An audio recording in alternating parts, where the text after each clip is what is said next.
What is up, everybody? Welcome back to yet another week of the Camera Junkie live stream. My name's Lewis, also known as Mr. Camera Junkie, and welcome. If it is your first time, I will tell you to introduce yourself in chat so you can get the nice, warm Camera Junkie welcome from the rest of the Camera Junkie crew. And this is episode number 3 of the Camera Junkie podcast, and also episode 103 overall of my weekly live stream. It's just gone by so fast, and it's just like week 3 of this new venture of recording the podcast on my live stream, meaning that next week will be week 4, having the 4 podcasts to start off with will be under my belt, and I'm getting excited about it. I'm already thinking about how I'm gonna make a channel trailer for it, so that will be the first thing that I actually upload to, I believe it's Captivate, that I'm gonna end up using, and take you along on the journey, like every step of me making it from the live stream, how I edit it, and then the actual finished product that will be on both video and audio versions of a podcast, which I'm excited. It's another thing that's being spawned and birthed from the live stream, and I can't wait to actually get that going as well. But knowing that I'm already doing the steps, to get that going correctly is why I'm like so excited for it. And with that being said, let's say what's up to the Camera Junkie crew that's here. We got John in the house. Oh, where's my mouse? Here we go. He's saying hello. Let's see where we are here. Oh, it's super small. That's why I didn't see it. Everything's off right now. Okay, let me...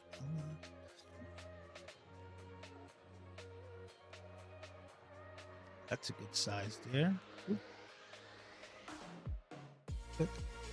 All right, and we have Tom waving in, saying hello. Richard Sarkeesi's in the house, saying hi to everyone. And Sean is also here saying what's up to everyone. How are you doing, sir? Thank you for taking the time. And if you haven't done so already, please make sure that you go ahead and hit that like button. It goes a long way and is highly appreciated. And now we get to the part where, let me lower this just a bit as well.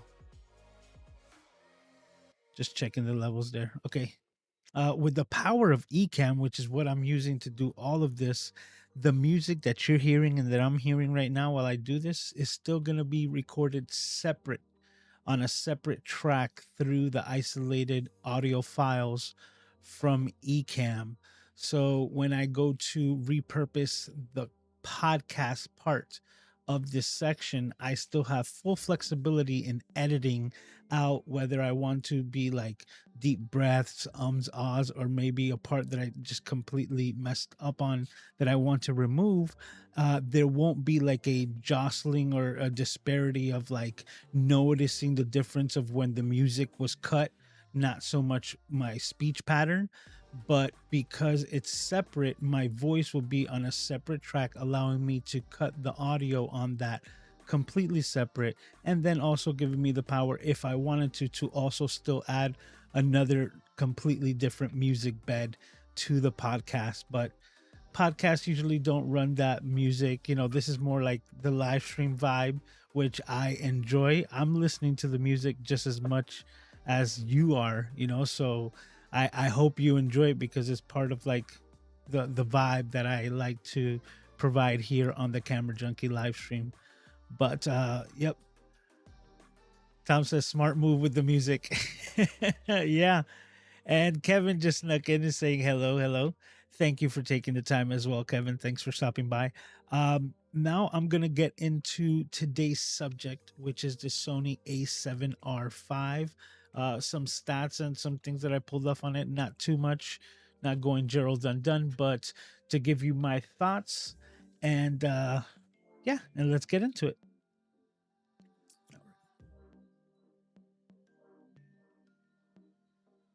Okay, I'm going to do the countdown to get things started. 5, 4.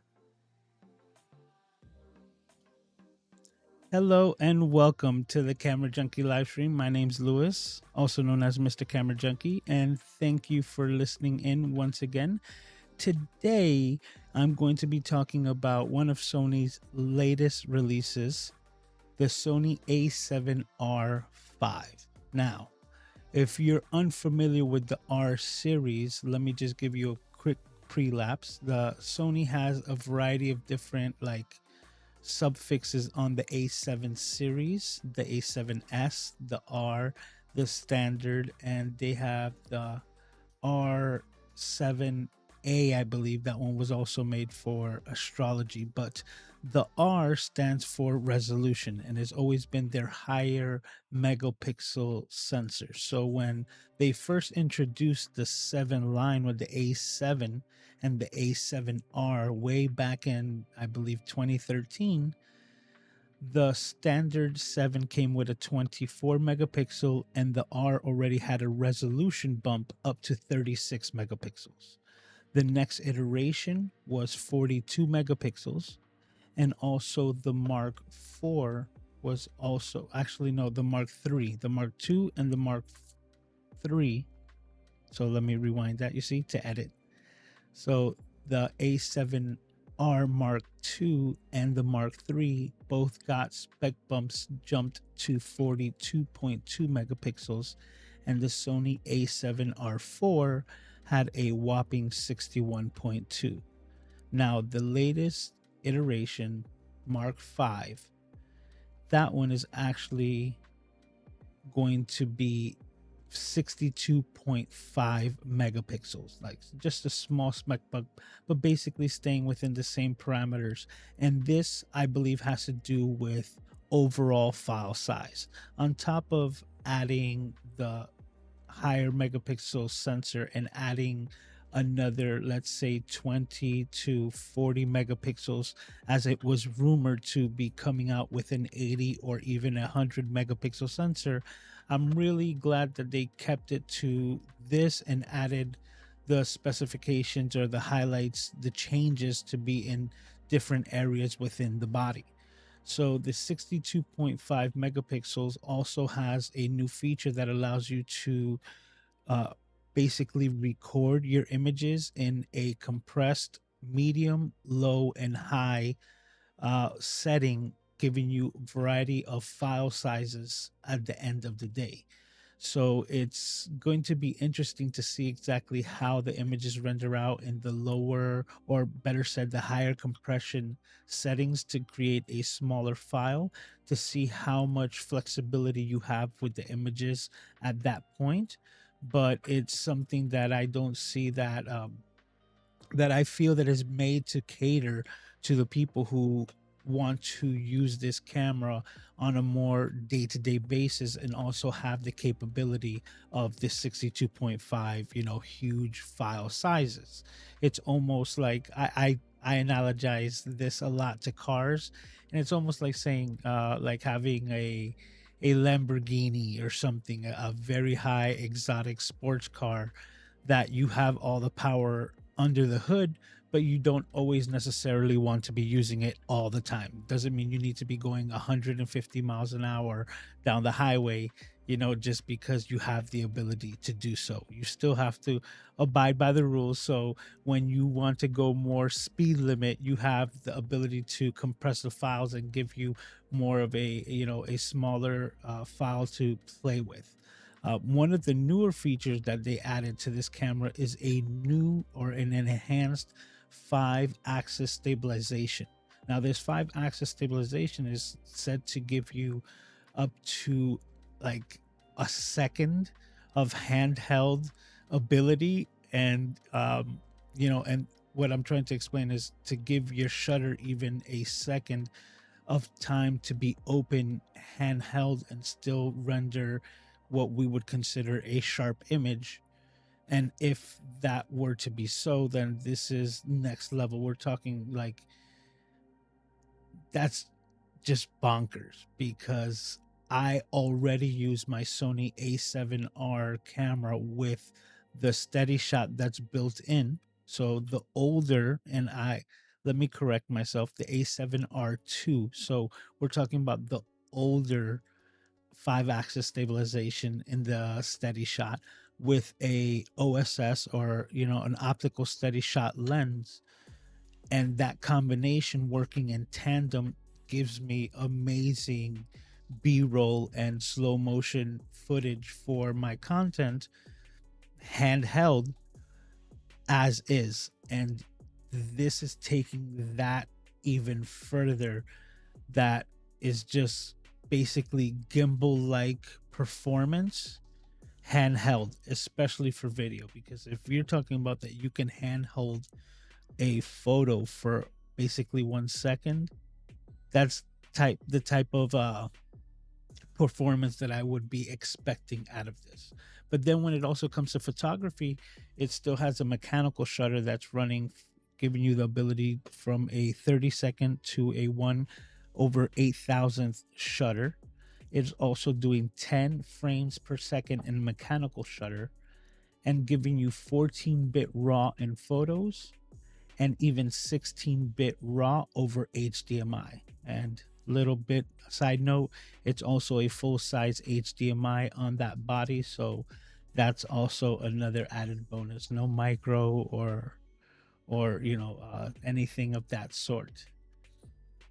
It also has two dual CF Express and SD UHS2 card readers, so it gives you the ability to do both on both card slots, which is really interesting. And the another side note with this release from Sony, one of the big things that nobody's talking about is that they've also released side by side with this camera two new versions of their CF Express Type C, which is their Sony Tough cards. And they just released their 512 GB and their 1 TB cards, and I think they're running from like 800 to like $1,000. So that is like a whole nother like mind-boggling aspect. But the availability to have a terabyte SD card in the CF Express Type C or Type B, I'm gonna have to correct myself, on that is going to be very interesting for people who are going to be using the 4K 120 in high, like in high frame rates for a long time. It's going to give you plenty of space for recording, especially when you have the ability to put 2 TB SD cards on there. So that's something very interesting. The LCD has also gotten an upgrade from less than a million dots to basically a actually a 2.09, or basically a 2.1 million dot LCD. It's still a 3-inch, but you're gonna get a substantial, resolution bump. It also has the new software, or the new firmware applied into the camera, that's giving you all of the bells and whistles. So whether you're looking to do this for photography or video, it has all the eye, animal, insect, car, train, airplane, autofocus built into this thing. It has the lens breathing compensation. That's one of Sony's newest features that came out in the Sony A7 IV. So that is also being implemented here. And it has a 9.4 million dot EVF, or electronic viewfinder, which is what I absolutely like admire. Like my A7R2 has not even that, but a very high resolution EVF, and that's probably one of the reasons why I still use that camera. Don't remember the specs off the top of my head, but 9.4 million dot is actually the cream of the crop when it comes to EVFs right now. And the last thing that I'm going to mention is basically something that I've talked about here plenty, which is my general disdain for the flip out LCD. And as you might have heard me mention before, that I say hashtag Team Flip Up, because I I absolutely love the flip up screen that I get on my Sony A6100 and the A6000 lines of Sony cameras, and I prefer that to the flip out screen that you've been getting on a lot of cameras. But when it comes to photography, I prefer just a standard flip LCD that like I still have on my A7R2, and it doesn't flip forward or flip back. It just stays centered in line with my lens and gives me angles both for top and low view. And I love that for photography and prefer that than the flip out screen, because if I just want to tilt my LCD about 15 degrees because I'm holding it like, I guess, waist level and just looking down and holding it maybe chest high, say, and I'm looking down on my LCD, I don't need it to be completely flipped out, but just to get that small angle of degree with a flip out LCD, I still have to take it out completely just to articulate it that much. And this new camera body, Sony has knocked it out of the park. Basically, the best of both worlds, the best of tilt and flip out LCD, because they merged both of them with a new hybrid hinge system. I had seen something similar on the Z9, and that's speaking, bluntly, to know that they weren't the first ones to come up with this concept.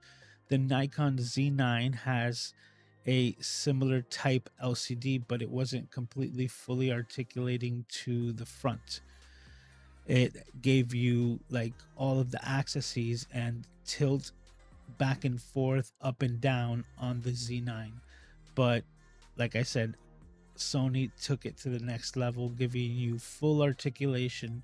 So if you are a content creator, you can flip it completely towards yourself and see yourself in that manner so that you can frame and get everything correct. But then also you have the ability to just flip directly off of the body. Like I said, this simple little 15-degree tilt for photography, this being a photography or a photocentric camera in the first place, being part of that R lineup, being part of the resolution line.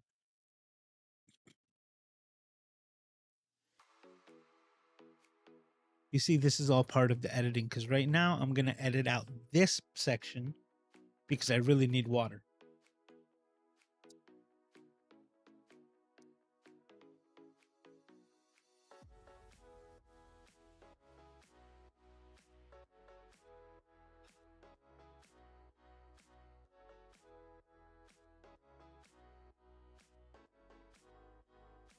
Okay, to finish up. So this camera being part of the R series or the resolution line of cameras is why I know that it was set up to be photography first, and why I really appreciate the fact that they did this on this camera body, keeping the more photocentric type of LCD as something that they recognize that is like essential to photographers, but then gives you all of the articulation with a full flip out LCD.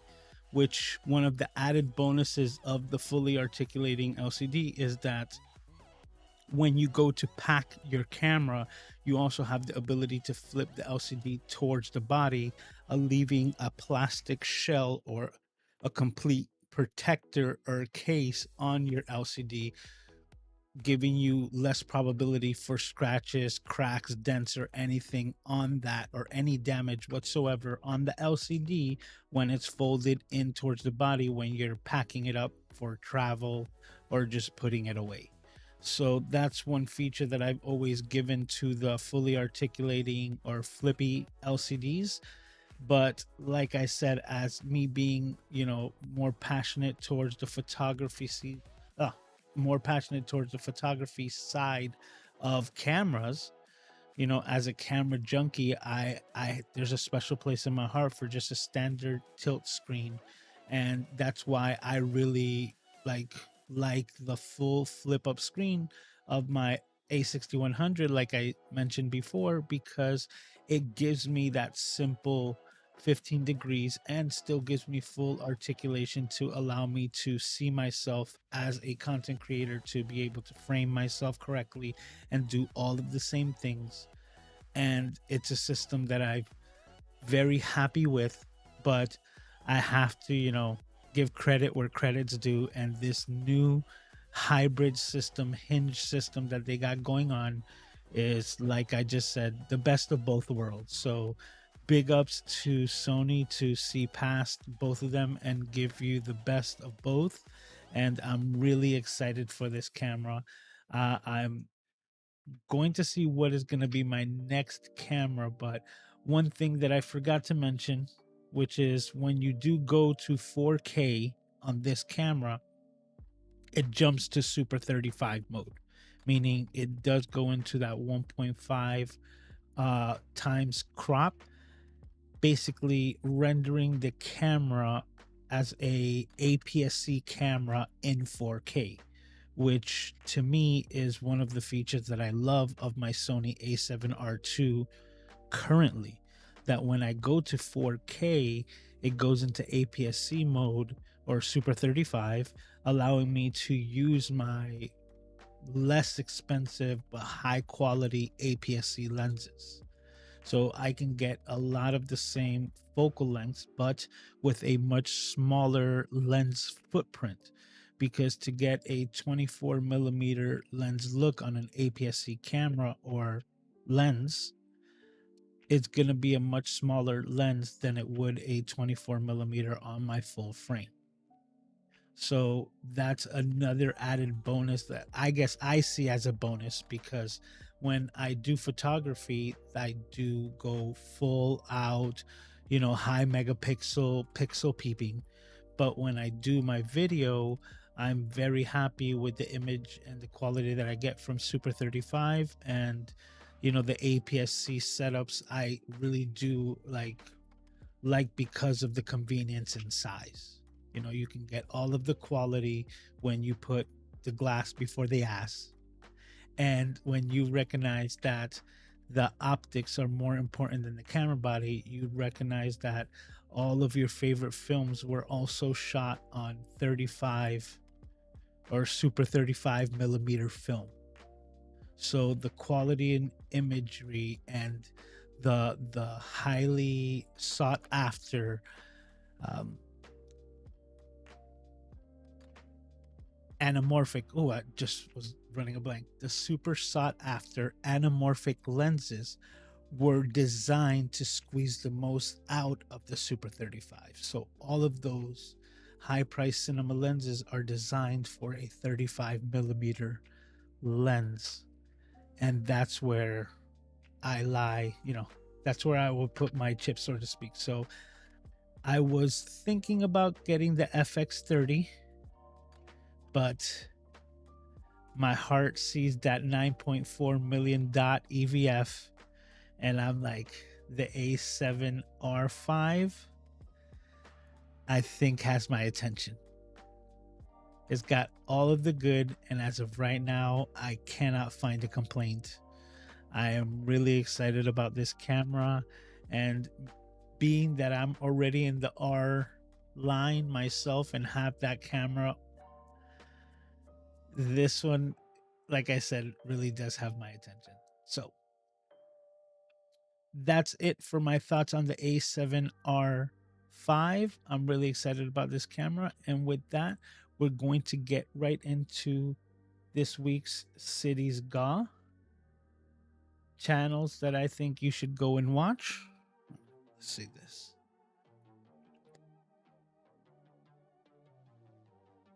Let's put that there.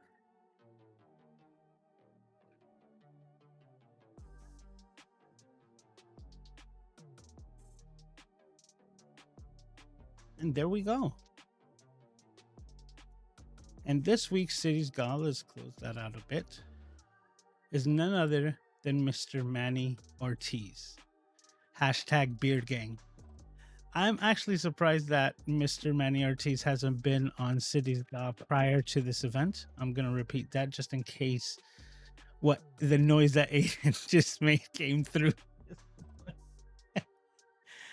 I am surprised that Mr. Manny Ortiz has not been on C.I.T.Y.S.G.A.W prior to this, but here we are, and this is a content creator that I've been following for plenty of years now. Coming from the shy town of Chicago, Manny is a fellow Puerto Rican uh, photographer, and he's another honorary camera junkie, someone who does not stick to a particular camera brand, but enjoys shooting photography with a myriad of different types of cameras, from Nikon, Fuji, Sony, Canon. He does whatever he can get his hands on, and he also provides a lot, and I mean a lot, of great content. Provides weekly videos on all of the cameras, lenses, and lighting, recording, content creation tips. So if you have not checked out my man, hashtag Beard Gang, Manny Ortiz, I highly recommend his channel. You will learn a lot, and it just, to me, seems like a very, very cool person. I can't wait for the day that I actually get to meet him. So it's just a matter of time and an eventuality, but the day that'll happen is going to be really cool, and I'll make sure to document it. So with that being said, this week's C.I.T.Y.S.G.A.W is none other than Mr. Manny Ortiz. Yep. Like I said, if you haven't checked out his channel, I highly, highly recommend it.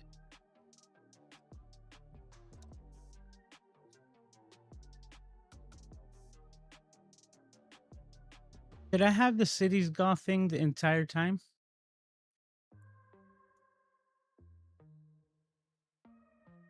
Well, I'm going to finish up the podcast. All right, everyone. And that concludes another episode of the Camera Junkie Podcast. Thank you once again for hanging out with me and taking the time. I can't wait to do it all over again. Probably going to cut that out. See you next week on the next Camera Junkie Podcast. I'll make something out of that. But with that, let's go back into the chat.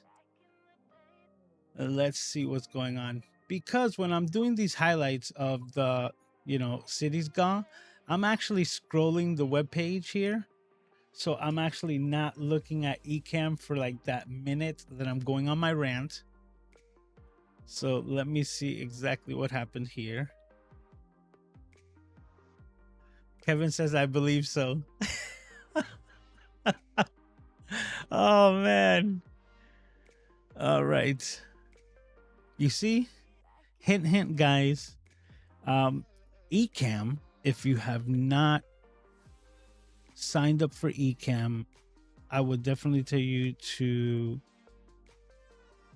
be very vigilant on the things that are happening, because ISO video is something that they're working on and should be coming out very soon with the new version of Ecamm Live, which, like I just mentioned, that I have the ability to create the, how can I say, that I have the ability to separate the music from the audio. It would actually give me a video feed completely separate as well from all the cameras that I have connected. And even if I were to have a graphic like that literally plastered over my face, I would still have the ability to remove that and use a shot similar to this using the same recording. So that's another thing that Ecamm is coming out with that I'm super excited, because that would have saved that entire clip. So I'm gonna go and I'm gonna try to do it one more time because we're live, right? So I'm gonna try to redo a C.I.T.Y.S.G.A.W without that, and actually fix the camera as well, because this went a little buggy, because that's how things go. And when I look at that scene right now, right? You know what? I'm not gonna redo that, because what I said was genuine. So I'm gonna work with that. We're gonna leave it as is. And what I'm gonna do is I'm just gonna record like a scrolling, like me just scrolling his web page once again, and I'll just put that over the entire thing. So I'll work with that. But the ISO video, like I mentioned before, is gonna be like a complete, like Kevin just said, is going to be a complete game changer, because it would be able to save all of the things that you kind of mess up on, and really allow you to repurpose live streams and take all of this content and have it in the raw format, in the raw form, so that you can take out all the errors and have things separate. Because that's one thing that I've been doing a lot of with the editing of podcasts, which is a lot of times people like just like are laughing or just like saying yeah, uh-huh, and stepping over people's words that can make things muddy for an audio listener for a podcast. So that when you're actually making the podcast, you would have to, even though like they're acknowledging the person, you're gonna have to take their audio and just like crush it, just completely mute it and remove it, so that the audio listener doesn't have that syndrome of like too many people speaking over each other, sounding like a crowded DMV room, like, and just, or basically, so like a crowded emergency room, right, where you're just having people in conversations and a lot of commotion going everywhere. That's not the type of experience that you want to give to the audio listener. So that's why it's important to do that. And I've even been able to take conversations where people are overlapping and speaking at the same time, and separate them and give them their space, so that it sounds like a fluent conversation.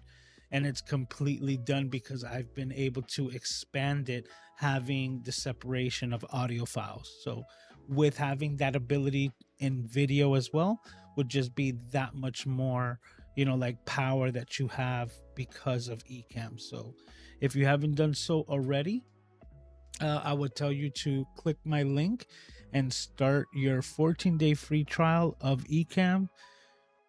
I can't recommend it more. I use it all the time. It's why I have an Ecamm logo, magnetized to my door there. Uh, Ecamm is yeah, the ishnit. All right, let's go to the comments here. All right, let's see. Hey, Healthy Bearded popped in. You saw me doing my podcast bit. So what I've been doing now, and just to explain, is that I've been doing these sections at the beginning of my live streams where I'm just recording my podcast, not doing the whole chat, just to focus in on my talking points and then have that to repurpose. And now we get to hang out because I get to just chill and not have to worry about anything, because I'm putting the content first and getting that out of it, getting the most out of, like, getting the most juice out of my live streams. He says, I was just on Tom's page looking for a video on the A7 V. Look at that. Or the A7 IV, sorry. All right, Adam is here. What's up? And he says he's got a question. Sean Cannell is recommending the Sony ZV-E10 for basic live streaming camera. Thoughts? I actually think it's a really good camera. Now, I don't have it myself. I just picked up this little guy. I don't even know what I did with him right now. He's running around here because been cleaning up, but I got my hands on the Sony ZV. Oh, I hung him up here so that I wouldn't lose him. There we go.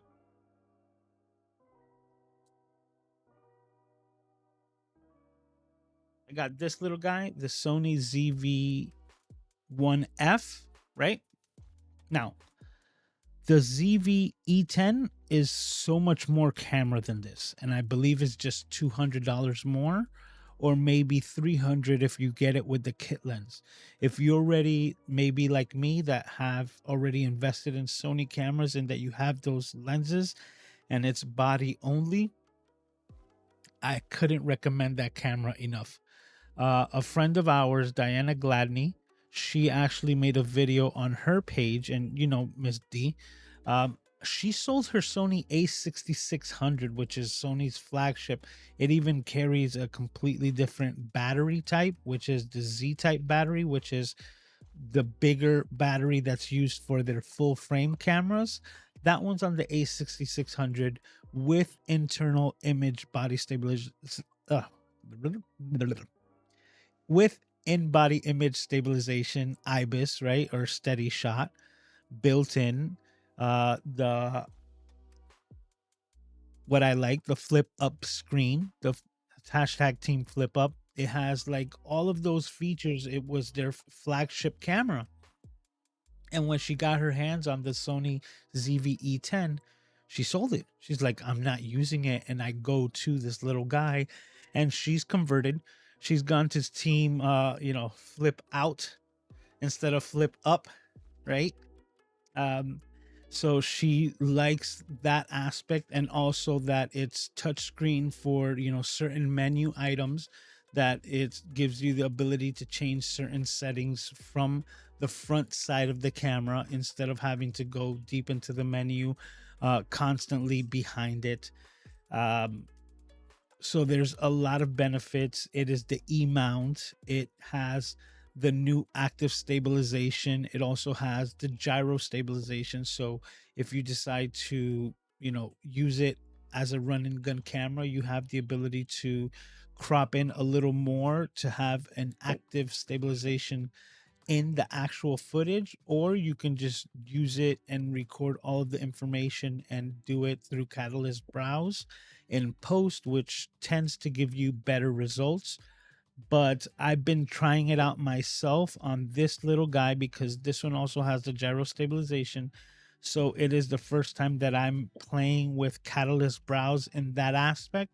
So I'm still trying to figure out exactly how to use the program, but haven't, invested too much time in it because the active stabilization actually has been pretty impressive. So, like, if you were listening to the actual podcast that I said, I use this setup here, which is my Sony A7R2, and this 24 to 70 Zeiss lens also has OSS, which is optical stabilization. So the lens has stabilization, the body has stabilization, and in tandem, this is what I use to get slow motion B-roll shots. This is my machine for that. And right now, this little $500 camera, which is the price of the lens that's on this one, it's it's rivaling that aspect. And it being this small, I'm really surprised with the results that I'm getting out of this, just messing around with the S&Q feature, which is known to be the slow and quick, that the slow motion on it, and using it right in the camera, 120 frames, and it gives you a 4 times slow mo. So out of the 120 frames, it still renders out a 30 frames per second file that you can use right away, and it's slowed down. Like I said, pretty impressive. And if you wanted to get, something a little bit faster, maybe like, a 60-second, you can still speed it up right through your post and get a 2 times slow motion, not 4 times slow motion. But that's a little tip. If you were able to understand it, you know what I'm talking about. But the ZV-E10 basic live streaming camera is gonna be awesome. Like, if you can, I think it's gonna be awesome for you. And the biggest feature that these my A6100, A6100 does not have, that this does, is the plug and play USB-C webcam. You know what?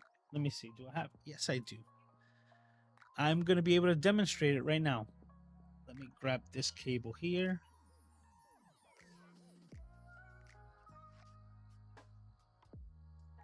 See if we can get this going. USB-C to USB-C cable. And I am going to, let me show you the crane shot cable over here. What was that? What did I just do? Oops.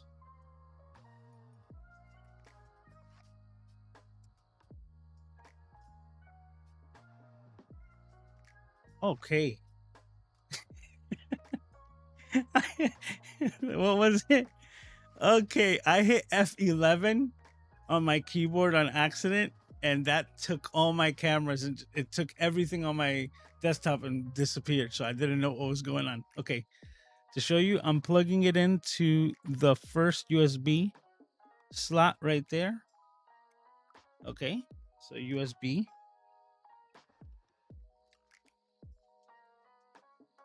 I'm gonna turn this on. Let me see if I can frame this up. USB-C. As soon as I plug it in, it's gonna ask me, you can see there, to just set the live stream. And now it's a webcam. And that's how simple it is. And because it's a Sony, it's also getting power delivery. Let me see. Oh, that's not a good angle.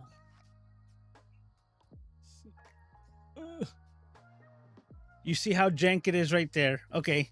So it's just literally placed on my monitor. Okay. This is my A6100 here. And now it's sitting in front of it. Okay. And now let's go back to the first shot. And through the power and magic of Ecamm, I'm going to go over here and go to ZV1F. Boop. And that's it. The little bottom part that you're seeing here, that's my actual monitor. So sorry about that, but this is the 720p video that you're getting with eye autofocus, the entire thing. I'm being able to see it. So to switch it back, as you can see, it's doing everything. It's got the little front facing camera like the same ZV E10 has. So the structure and the functionality is going to be even better than this, because the quality of the camera is not going to be the 1-inch sensor. It's going to be the APS-C sensor, the same Super 35. If you have the lenses to accompany it, and I would highly recommend the Sigma 16mm f1.4, which is my baby. It's what I use. It's my A camera all the time. Like, that combination is amazing, and to have this type of functionality because of the new operating systems in that camera, the new sensor, what is it, not sensor, the new microchip or processor that's built into it is also like low voltage, so it uses a lot less of the battery, giving you similar or prolonged battery in that camera body, even though it's the smaller FW50 batteries that are used on the APS-C lines. And I could vouch for it because this little guy right here, this ZV1F that you're seeing right now, uses an even smaller battery. This is the one that it uses, NP-BX1 batteries. Focus. I don't have that product showcase mode on. Still grabbing my face. There we go. You see? NP-BX1 battery. Look at how small this thing is. So this, on this camera, because of the new efficient processors, give you the ability to use this camera basically all day. And now, because of it being like connected as a USB streaming camera, it's using the same output to transfer to charge up the battery. So it's pretty much basically indefinite and should give you more than enough time for no matter how long your live streams are. So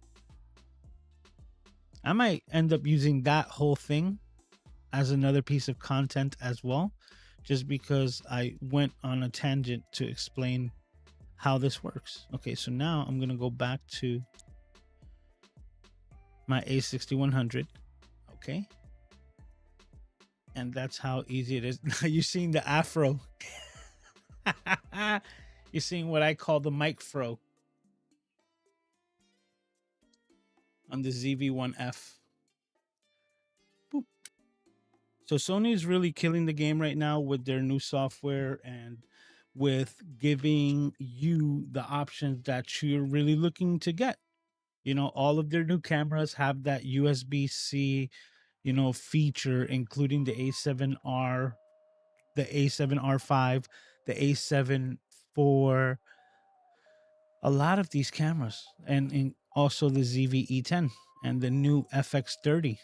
Just all of these, you can just plug and play and use it as a webcam. That's because Sony is just killing the game right now. They're getting bad vibration sound, Lewis. Okay, sorry. Says evening. How you doing, Mr. Moderator? All right, everybody's saying what's up to everyone. Just checking these comments here. Okay, Kevin's got a question. So at what point do we reach specs that are not noticeable to the eye as far as dots on a screen and EVF? We've already reached it. I'll tell you the truth. Anything past, because there's a difference between the resolution of like the eye for a photograph and what we would consider the dots on the EVFs, because the dots on the EVFs are not like to scale when it comes to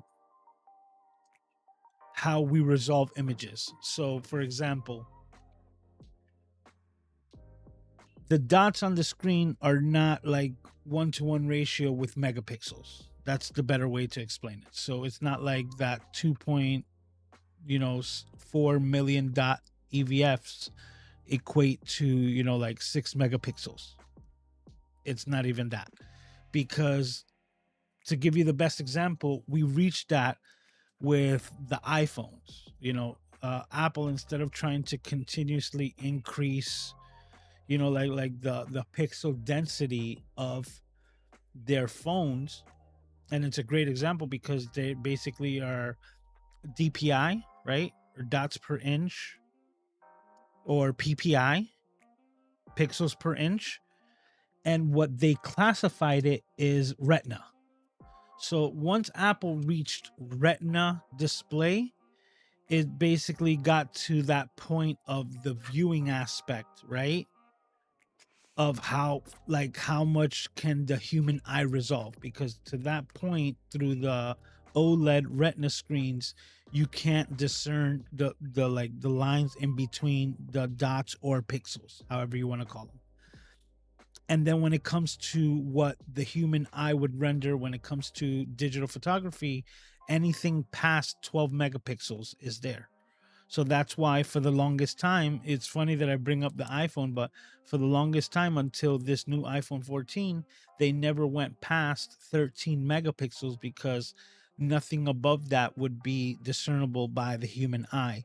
And that's why a lot of people have taken photographs with their iPhone and then, made a print out of them, not billboard size, but depending on that DPI, or dots per inch, you would still be able to blow it up to a billboard size without an issue.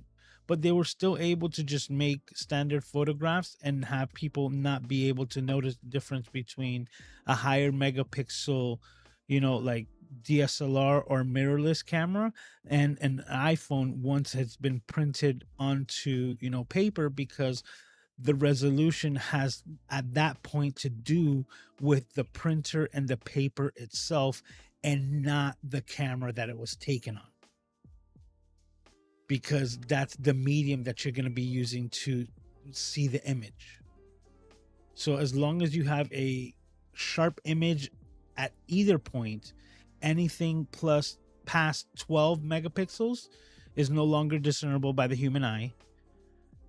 Unless you're pixel peeping, which is taking a file and blowing it up to 400 or 500% in Lightroom and looking at like the individual like blocks that consist of the pixels in your megapixels.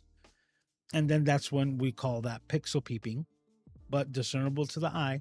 And I believe that anything past 4 million dots in the EVFs on those small LCDs equates to what we consider Retina, which is amazing.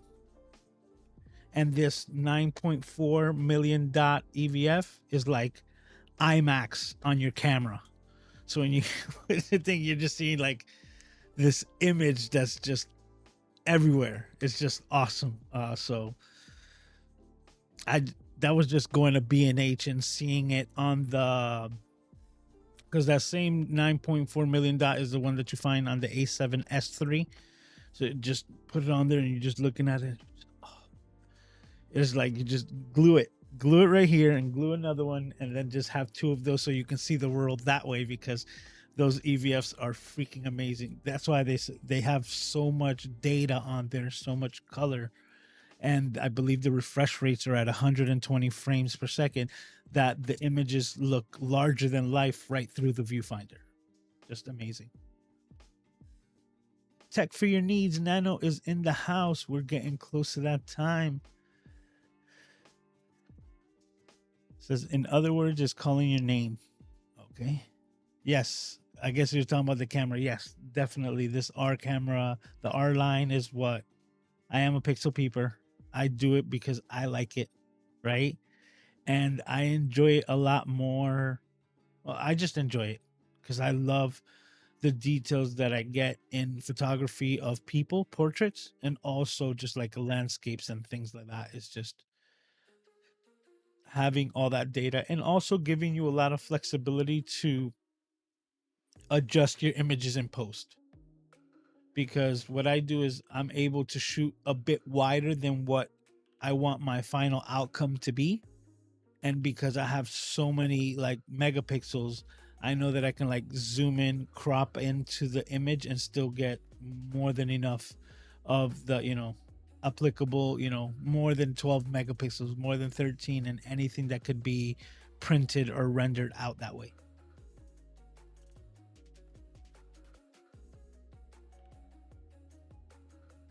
I think the R line makes a ton of sense for you as a true hybrid shooter. Man, listen, I really like the FX30.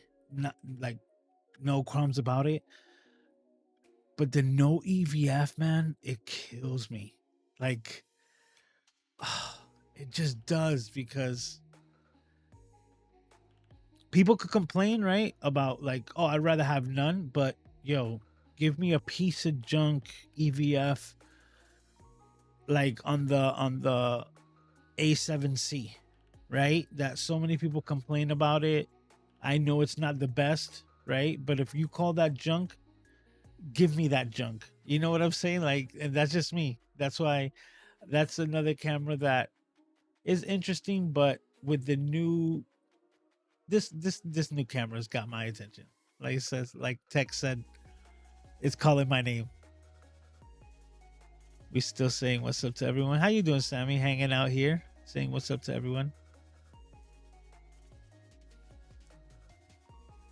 Okay, so Kevin Cox says, I don't think it was the entire time, but it was at the beginning. Like I said, I'm just gonna put a picture of Manny's channel over it and use that for the podcast. What's live is live, and that's already there. So that's when he said that's gonna be a game changer for recording all inputs. It is, man. I can't wait for ISO. That ISO video is gonna be a game changer. That's a good way of saying it. Yes, it's gonna feel like we skipped 4.0, went to 5.0. Absolutely, because that thing is just gonna do so much. Oh, and then for those of you who don't know, I've been producing the Flow podcast, so having even that much more data coming in from the people who are connecting to me is just gonna be amazing, because I'm gonna have the ISO video from Doc Rock, the ISO from Katie, both audio from them both. So if the audio were to go bad or the video were to go bad, that would be the only time that I would really need them to send me the files. If it's a good connection and we run a good show, it's like, thank you for your time and I'll see you next week. So it's gonna be really advantageous for me, and specifically what I'm doing with all of these things, including making this podcast out of the live stream. So I gotta put that on myself and say, you know what, maybe next week I'll run the beta. I always run the live stream with the full version, all the bells and whistles, and I do beta stuff with my beta time. But my weekly live stream, I always like to go off without a hitch, so I always do it in the standard, Ecamm live. But I think I might be checking out the beta just a couple of times just to start working with that and see how much more I can salvage, and see if I could fix the C.I.T.Y.S.G.A.W and different things like that. You know what? Talking about that, I wanted to fix something else in C.I.T.Y.S.G.A.W. Let me see if we can do that right now. Let's see here. Okay, we turned on C.I.T.Y.S.G.A.W. I'm gonna unlock it.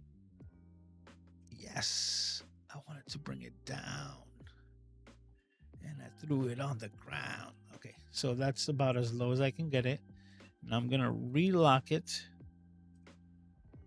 and boop, there we go. It's got a longer travel, but now it's not in my face. So now, even if I was on the Chrome thing and I had it the whole time, it's still not that bad. But yeah, it was on my face.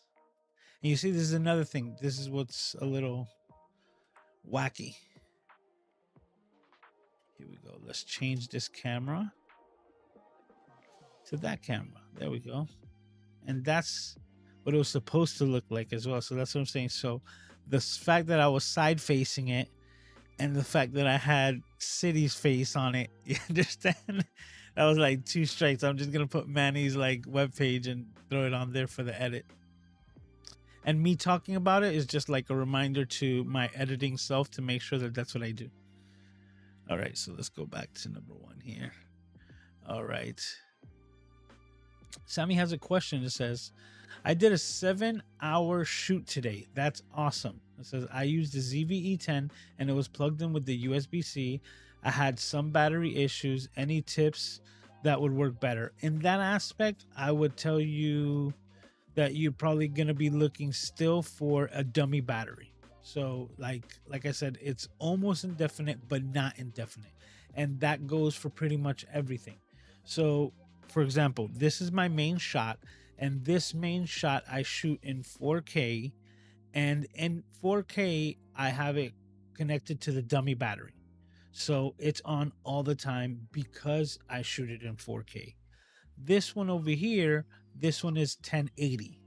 And the reason why I do 1080 and instead of the 4K is for the reason of the battery life.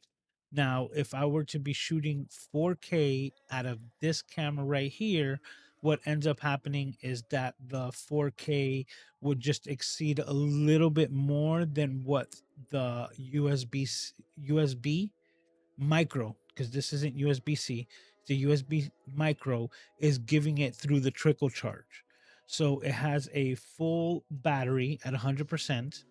And if I were to put it on 4K using the HDMI and still giving it power delivery, it's still not indefinite. You understand? Because, like I said, the 4K is asking just a little bit more power than what I can juice it up with.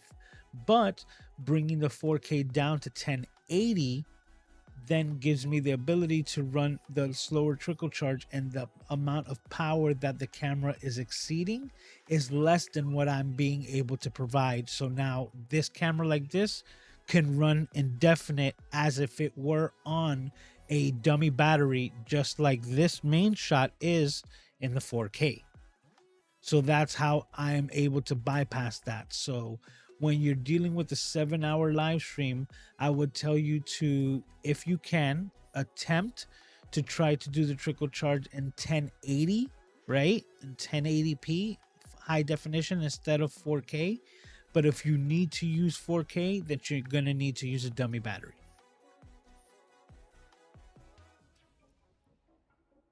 And that's most likely the issue. And if you're doing USB-C, yeah, it definitely doesn't have enough power for that. So I would recommend either going at 1080, right? And using the trickle charge technique like I'm doing over here on this A6100, or go dummy battery. Kevin says, I have two ZV-E10s and I love them. Don't worry, Kevin. I read typo. I'm prevalent in it. Says Gremlin at play. I guess that was the audio gremlin. Okay, Sean has a question. What would you pick out of these two lenses? Nifty 50 millimeter or an 85 millimeter, both for photos and video? For video, if it were video, I would do the 50 millimeter. I love 50 millimeter. My favorite lens, period, is the 55 millimeter Zeiss from Sony. Every time I use that lens, it's just butter. I could get on a rant on that, but I do like using other lenses. But because you're talking about video as well, I think, and this is not really knowing your camera,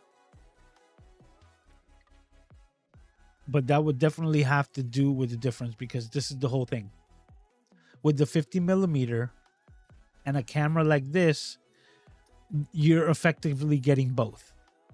So a 50 millimeter, and if you were to do the math, you know, I'm gonna not try to do the math, but I believe it comes out to 80. But I'm gonna bust out a calculator here. So 50 millimeters times 1.5. Oh, 75. Yeah, I should have known that. Anyways, 75. Meaning, if you use the 50 millimeter on a full frame lens, on a full frame body, you get a 50 millimeter field of view. And if you have the ability to put that camera into APS-C mode for recording, like, or the Super 35, like I said, this one does the same way. When I do the Super 35, it goes into the APS-C or Super 35 mode. It then gives the 50 millimeter a 75 millimeter look, right? So if you have that for both video and photos, I would highly recommend go with the 50 millimeter, because you kind of can dabble in both, even though it's a cropped, less like less resolution version. When you do the APS-C mode, you can still get quality images out of that give you the same type of depth of field, or compression. So definitely the 50 millimeter if you had to go with both. If it was straight photos, 85 millimeter all day.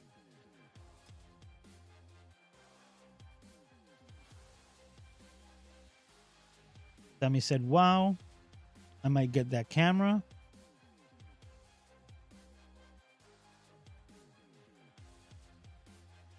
Says white balance was a bit crazy for that shot, but ease of use is unbeatable. The white balance can also be adjusted.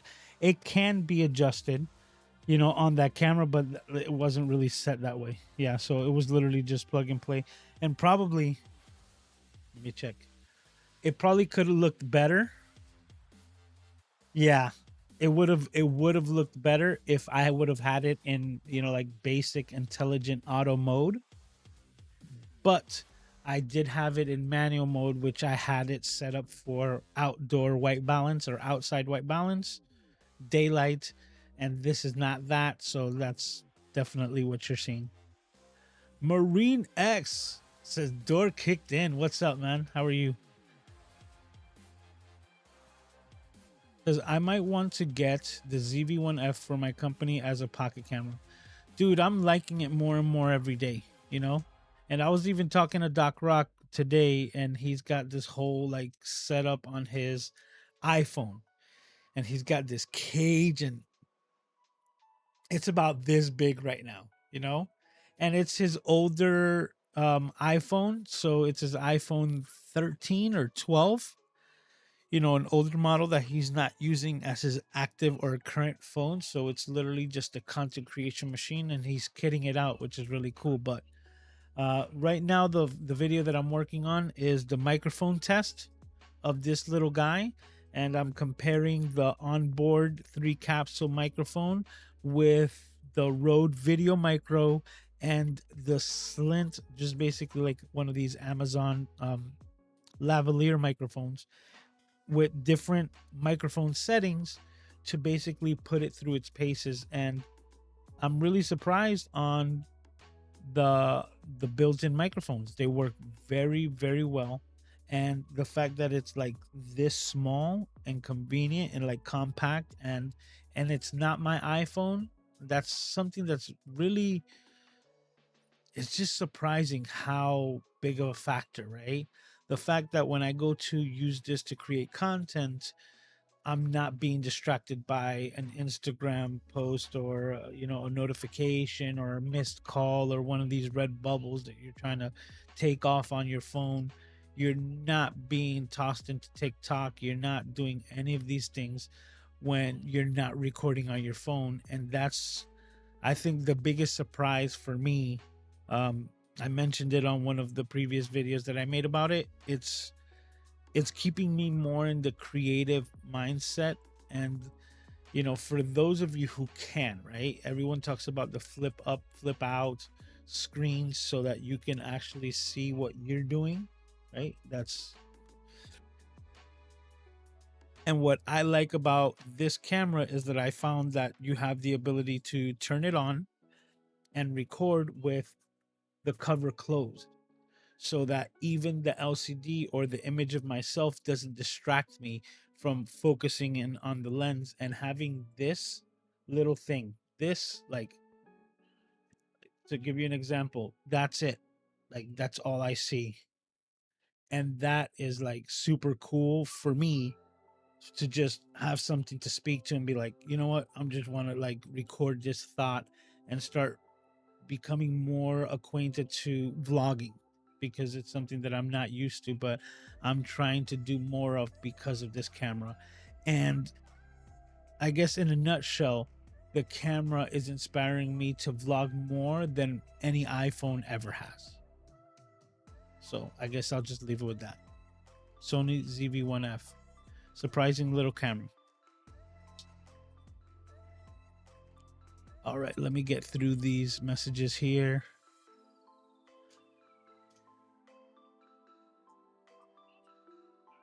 And Kevin is correct. He says, Sammy, the biggest thing is to keep in mind is the camera is a 20mm prime. Yes, there's no zooming except the clear image zoom, which just gives you like a 1.5 times crop or zooming in 4K and 2 times in high definition.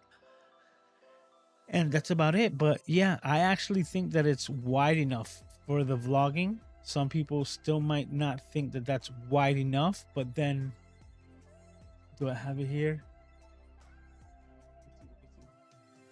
Oh, let me pull it out. I got this. Let's see if we can.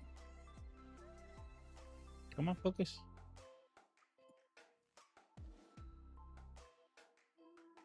Okay, so you see this? This is a newer wide angle lens adapter.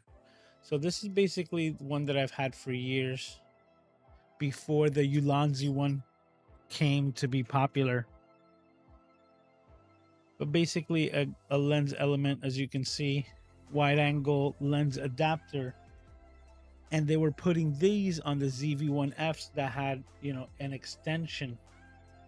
So it would extend out to here, and then they would put this lens on it, making it very front heavy, just so that they can try to use a small compact camera with the wide angle aspect. I'm surprised on how wide and how good it still looks, because I've already tried it to put this on here, and this still, on the worst day, is not as bad as the ZV-1 that protrudes all the way out there. So if you still need a little bit more width in the shot, even though it's 20mm, you can still get even wider with a wide angle lens adapter thrown right onto this small little camera. So, and the cool part is that the active image stabilization still works, because it's just stabilizing the image that it's receiving, and this being a fixed lens in front of it, autofocus, everything still works. So pretty impressive.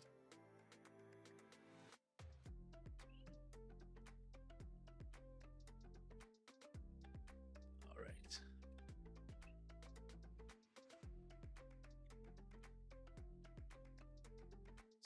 Okay, so Kevin says, for out of pocket and about the camera, the OG ZV-1 might be better choice because it's not a fixed length. So you see, it wasn't even for himself. Hey, Law made it. How you doing, sir? Saying what's up to all, saying hi to everyone.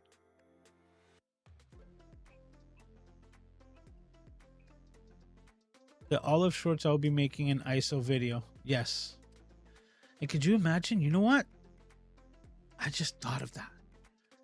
Just thought of that. Thank you, Sammy. You know what I can do now with Ecamm? And this is just for those in the know. I can connect this just like I did via USB. Flip it, clip it, and put it vertical right here. Right next to the A6100. Press record and get both high quality wide or landscape and a high quality vertical in the same shot, recorded separately through ISO video right into Ecamm. What this just so many things you can do. So many things you can do. Says I'm still thinking of getting the Rodecaster. If you have the first one, you might not need it, but if you don't have it, I highly recommend it. Like I mentioned before, I think this one needs to go in for, just to show you guys. You see that the light's on? Just turned off there. Take a look at this.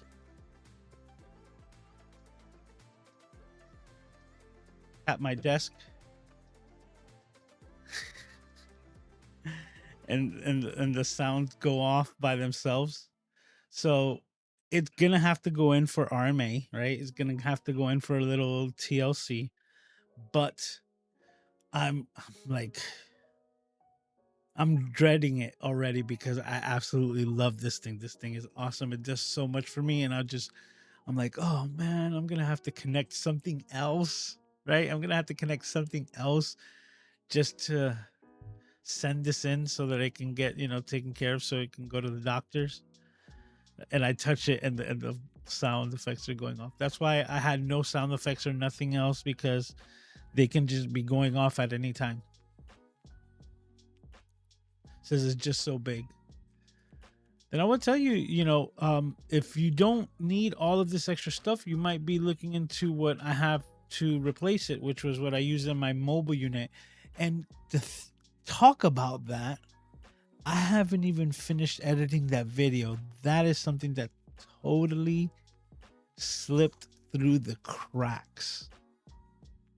Oh man, but yeah, Zoom PodTrack P4, very small. It's got 4 XLR inputs, and I was able to run all of this. So me thinking that I have to go put all of that back together just to send this in is what I'm dreading. But yeah, it's a good piece of tech. It is a little big, but this one is smaller than the first version. But dude, this thing does so much. Like, the music that you're hearing is coming in from my Mac Mini that's sitting here off to the left. So going back to it, this is where I have my Mac Mini. I'm just going to bring my LCD across here and show you how it's hidden right back here. So Mac Mini and all the cable connections running right through it, right? And then I have this LCD hovering around so that I can take a look. Oh, okay. John was telling me no, it wasn't up at all. It's all good. So thank you for that information. But as you can see, I can just look at Discord and see exactly what's going on here. I have my Ecamm and everything running around. So absolutely love everything that this thing does for me. See, like, it's going crazy. But I have backup microphones, so I haven't tried this yet, but let's see how this goes.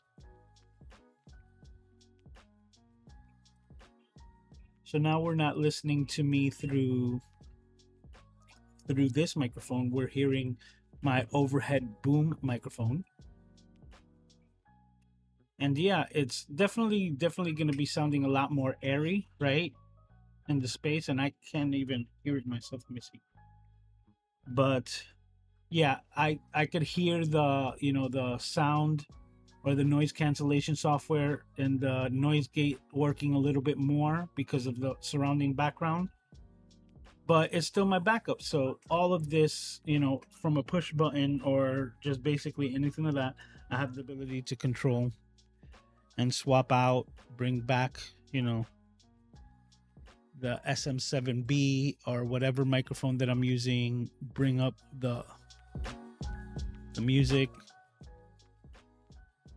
And then if the sound effects weren't buggy, that would just be an added bonus. And let me see. I don't know if this is still working, but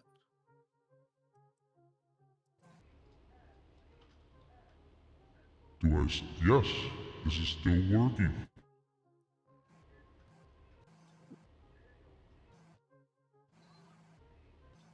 but It's not staying. as you can see that they're working but not staying. So there we go. Still a little buggy here.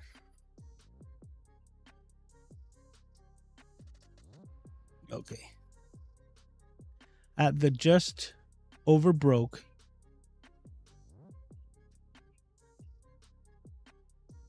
I'm not sure I understand this. It says at the just over broke and missed some of what you said. A7S3 and A7 IV for cameras. Well, I think I was talking about that the EVFs are the things that I'm like really love, and that's kind of like the big thing for me. Like somebody had said FX3 or A7S3, I'm like A7S3 all day because of the EVF. Like you can get like everything that you can get out of the FX30 might not be as convenient, but at the end of the day, the image quality and the image file codec and everything is identical. The image stabilization is identical. But then you're gonna get this extra, like ridiculous 9.4 million dot EVF that makes everything look larger than life, so that when you want to use it for photography, it's just like amazing. And also for video, because a lot of times like you want to get correct exposure and it's daylight, you know, the LCDs, unless you have a complete external monitor, is going to be hard, but you have the ability to just take this and go, okay, that looks good, right? And be able to correct exposure without having to look at the LCD. And you know, someone who's been on C.I.T.Y.S.G.A.W before, Mr. I'm running a blank on him right now. The comedian guy. Oh my god, not that camera conspiracies. Oh man, I'm running his name. I'm gonna have to check it because I can't just leave it like that. I mean, because I'm just running such a blank on his name. Okay, let's close this window out. Let's open up another one. Hey, it's not like I don't have the most powerful like supercomputer and search engine Google here at my disposal. We're gonna ignore that. And I can't believe I'm running such a blank on this guy's name. Camera Crisis. I can't remember his name. It's not Camera Conspiracies. It's Camera Crisis. Where's his face?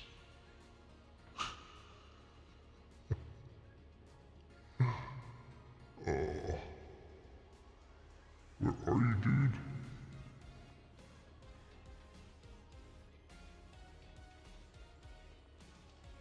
Mark Bennett. There we go. Yes, Mark Bennett's Camera Crisis. You know what? Now that I have him pulled up, I'm going to go right back to the Chrome window so you can see what I'm talking about. Okay. So, Mr. Mark Bennett, right? Look at this. Check out this video here. I'm not going to play it.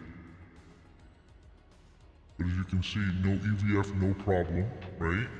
And what he's talking about is this big old loop, right? And loop has like, you know, an eye-seeing loop, right?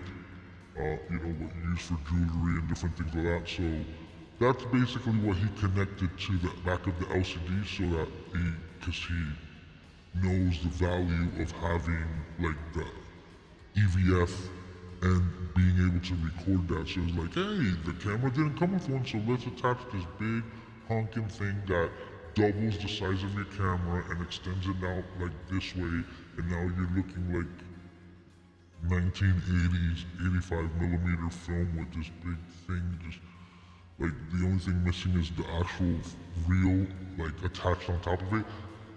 So, for my personal opinion, like I've never liked those things. They've been around for years because that came out with DSLRs before we even had electronic viewfinders. That's what people would attach to the back of their digital cameras, LCDs, and this was just in the transition of using digital cameras before they were officially called hybrid cameras to record video with. And you're talking about the days of, Magic Lantern with the Canon cameras, the 5D Mark II, which was the first one that didn't really come with video features because that's what a lot of people get confused. They're like, oh, because Canon like provided all of these video features, so why don't they do that now? And they're constantly putting micro HDMI's on their cameras. I'm like, Canon never really catered to the video community. Now there were so many Canon camera photographers and users that their like underground, community was huge because of the amount of cameras that they had out there, and that underground, like network was the ones that hacked the Mark II and created a program called Magic Lantern, giving you the ability to record video and record raw video out of a full frame sensor in these cameras, but it wasn't something that Canon was like, here, because we want you to have it. It was not that way. They saw the value in what was there and what they did with their Mark II cameras. That's why they started implementing video features into their other DSLRs, creating the hybrid camera market. But they were never like the real leaders. It was their community who spawned that out, and they just said, hey, that's a great idea. Let's kind of throw that in there because it's something that our people want now and have been using, and the rest is history. But Sony is a company that's been more centric around video and videography. So, as you can see, anyone who's owned the Sony camera is just always surprised of all the features that they pack into them because they give you the most. So you kind of can't complain. Oh, I've been sounding like a monster this whole time. I'm talking all this junk sounding like a monster. You guys are probably cracking up. How long ago was that? Oh, more than 5 minutes. More than 5 minutes, John sent me this message saying that the deep voice is back. Hopefully you found value in everything that I said, even though I sounded like a monster saying it. Oh, that's so funny, because you see the sound effects still come through. Oh, better said, the voice effects still come through comparative to the sound effects, which I brought all the way down to the floor. But it's like a separate channel. But guys, I am straight half an hour over this. I always try to keep this down to an hour, but me messing up with this voice, this is hilarious. Let me just get through these real quick to see if there's any other questions. Somebody saying he's using his iPhone 13 and the ZV-E10 for shorts. That's nice.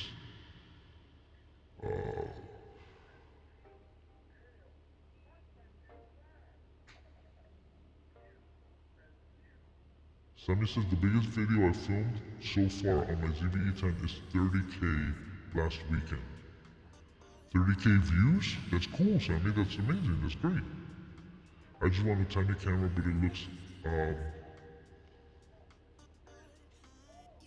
this is an output for a mic. This doesn't have a headphone jack out.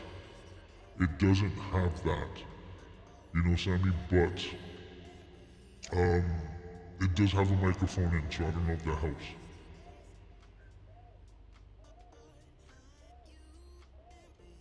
Okay, so Green X is saying, right now my live stream workflow is MixP3 Mark II, Earthworks Icon Pro, Stream Deck Mini. I can move the setup to my desk and snack a roadcaster with the Stream Deck Plus.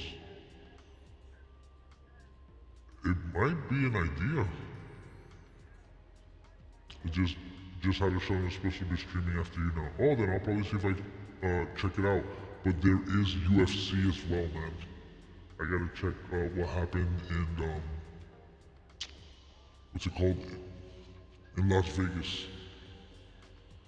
For those of you who don't know, the UFC has like their main events, their pay-per-views, but then they also have like weekly events that's called the Apex. It's just much smaller, like octagon, and they just basically have it for like kind of like friends, family, and particular, like particular guests, like VIP guests. Not big arenas, but they still get a lot of, the preliminary matches and, a lot of rankings to be done through that. So Apex has a good show tonight, even though I heard the main event was canceled, but I'll check that out. I'll see what you're doing and then probably check that out as well. Okay, making sure Aiden is fine. Okay, so you see all you guys are cracking up. Dark Lewis is here. Oh, this is hilarious. Exactly voice changer.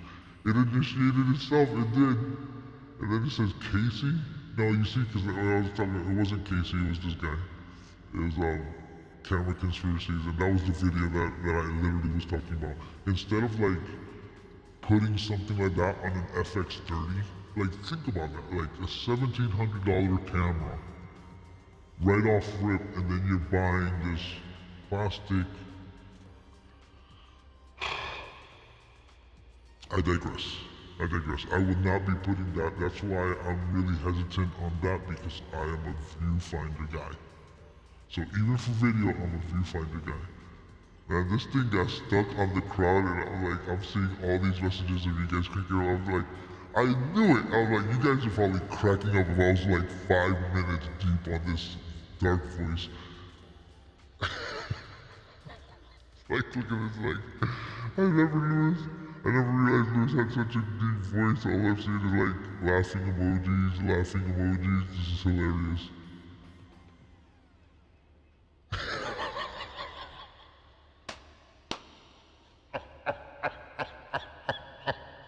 Oh, I'm loving it. That one is great, Paul. That one was great. I love it. And you're absolutely right. I'm gonna laugh so hard. I'm doing it right now. Oh, the underground.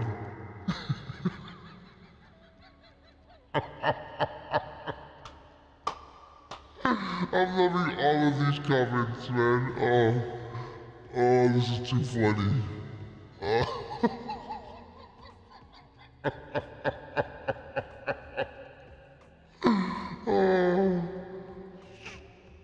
Oh, he should do a full camera review in this voice. That would be funny. You understand? You know what? I'm probably gonna see if I clip that out and use it exactly how it is.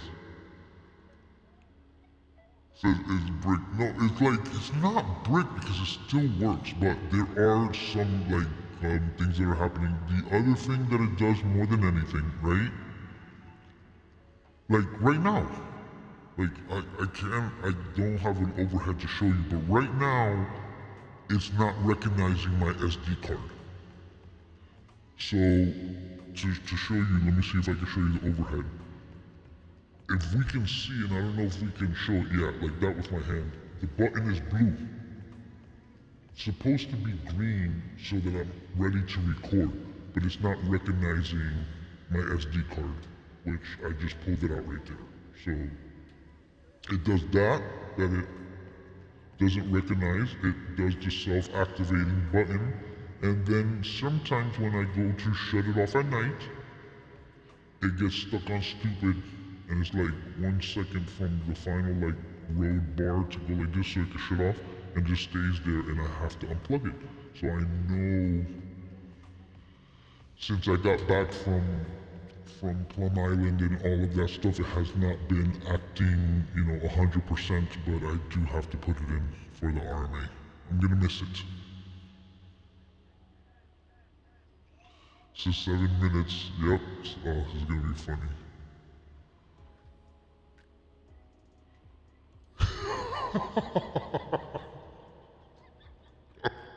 Come on, guys. I'm gonna have to rewatch. Because Kevin's saying he agrees. Oh, that's too funny. Oh, it's a laugh for me. I bet. My laugh is right there in the brink, and then if you add that deep voice, you want to see, because talking about that, Dee was there.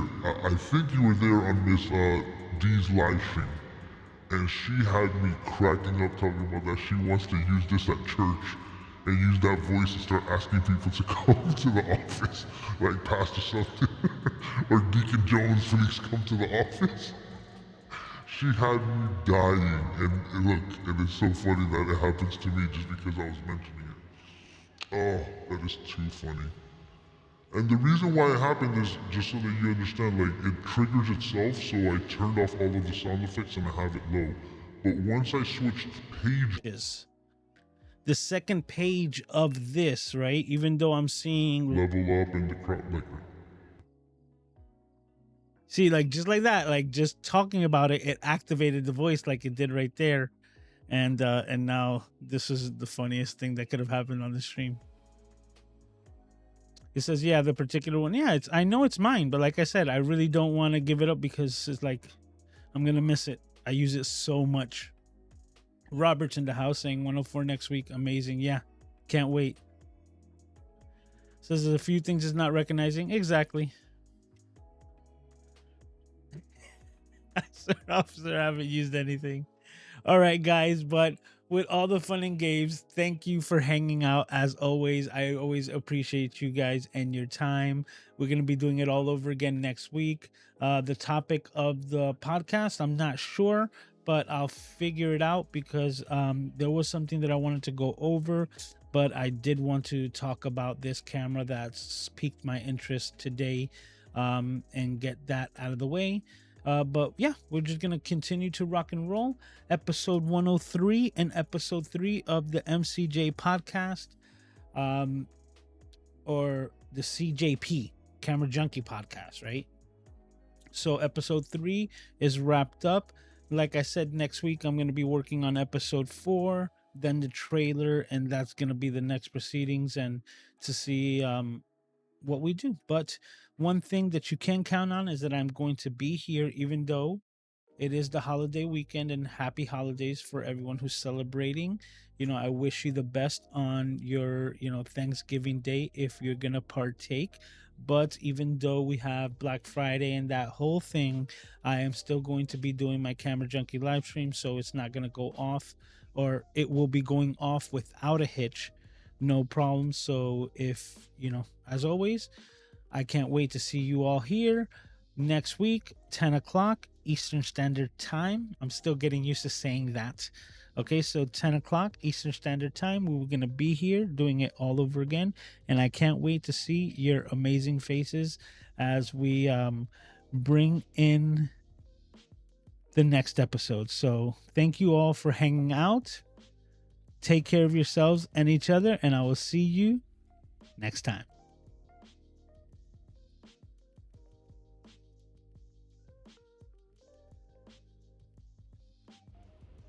I just had to do it.